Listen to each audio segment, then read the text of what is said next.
À Bruxelles, ce 26 août, au Mont des Arts, l'Association des journalistes professionnels, l'Union nationale des journalistes, la Fédération internationale des journalistes, le syndicat des journalistes professionnels ainsi que la RTBF se sont unis pour protester contre l'assassinat de 219 journalistes dans la bande de Gaza. Dès les premières minutes du rassemblement, les banderoles affichaient un message clair. Israël, arrête de tuer les journalistes à Gaza. Au cœur de ce moment de recueillement, les noms des victimes ont été lus un à un. 219 journalistes au total tués sous les bombardements israéliens. C'est inadmissible, a réagi Anthony Bélanger de la Fédération internationale des journalistes. Il y a quasiment 10 journalistes par mois qui ont été assassinés. Un peu plus de 2,5 par semaine, entre 2 et 3 par semaine.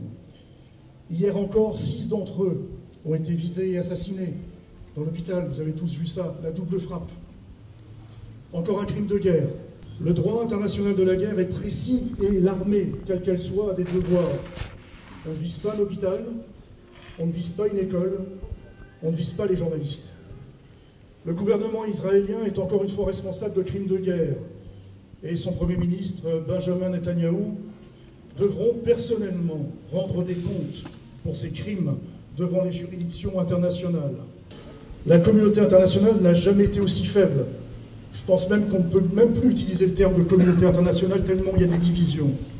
Un appel solennel a retenti. La communauté internationale doit prendre ses responsabilités. Dans la foule, l'émotion a laissé place à la colère. Lorsque le réalisateur et journaliste Thierry Michel a pris la parole au micro de Vision 4. Devant le nombre invraisemblable de journalistes assassinés, ciblés à Gaza, plus que pendant la Deuxième Guerre mondiale, il fallait faire quelque chose. Donc on a décidé de se réunir pour faire une lecture publique du nom de chacun des journalistes assassinés dans l'ordre où ils ont été assassinés. Il y en a 218 aujourd'hui.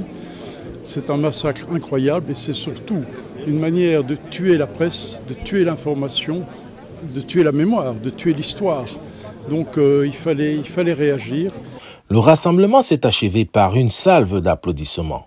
Hommage vibrant aux confrères tombés à Gaza, victimes d'une guerre qui les vise désormais en première ligne.